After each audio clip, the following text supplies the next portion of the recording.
All right, so today we're diving into Psalm 147. Psalm 147, yeah. We're using the New Living Translation from YouVersion. Okay, cool. And, our listeners are always trying to get smart fast, right? Great. But they want to really get the good stuff. Mm-hmm. So today that's what we're going to do. All right, let's do it. We're going to really break down this chapter of the Bible and get like the core insights. Awesome. What really jumps out at me right away is just how happy this psalm is. I mean, It just starts right off the bat. It really does. How good it is to sing praises to our God. Yeah. How delightful and how fitting. Totally. And it's like, it's not even really a suggestion. It's like, this is the right thing to do. Yeah, it's like the natural response. This is what should be happening, you know? Yeah, you almost can't help yourself. And then it goes on in verse 5 to give us a really powerful reason for this. Oh. Like, why this outburst of joy? Yeah. It's because God is so immense. Right. His power, like there are no limits to his power. It's hard to even wrap your mind around. And his understanding is just, it's beyond anything we can even begin to grasp. It's like when you're standing at the edge of the Grand Canyon. Oh, yeah. You can see how vast it is, Mm-hmm. but you can't really comprehend the scale of it. Totally. And this psalm, it moves from that grand scale of God's power Right. to something that's really personal. And it talks about God rebuilding Jerusalem and bringing back the exiles. Yeah. So what's the significance of that? Well, I think you have to think about what exile really means. Okay. It means being separated, being lost. Feeling uprooted. Right, like completely uprooted. Okay. So this image of rebuilding and return, it's not just about like physical structures. Right. It's about mending what's broken Okay. and giving hope to those who feel totally cast out. So there's like a deeper meaning. Oh, absolutely. And verse 3 really emphasizes this so beautifully. It's okay. It says, he heals the brokenhearted and bandages their wounds. Wow. And that speaks to this idea of a God who really sees and cares for individual pain. That's powerful.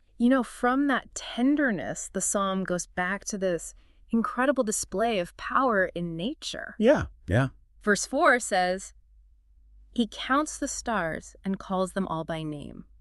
I love that. That's not just knowing a lot of names. Right. It suggests this deep, intimate connection to the entire cosmos. So what does that imply? Like, what do we take away from that? Well, I think what's so fascinating here is this combination of like sheer might with this meticulous attention to detail. Right. And if we connect that to the idea of God healing the brokenhearted, it suggests that the power that like governs the universe is also directed towards individual care. That's a really amazing thought. It is. And this continues with descriptions of God providing rain, making grass grow, feeding the animals. Yeah. It's this picture of constant provision and this interconnectedness in the natural world. And you know what I really love about these verses is the imagery is so striking. It really is. Like describing snow as white wool frost, like ashes, hail-like stones. Yeah, it's so vivid. It really like brings to life this raw force of nature. It does. And all under this divine command. And just as powerfully, that force can be tempered, Okay.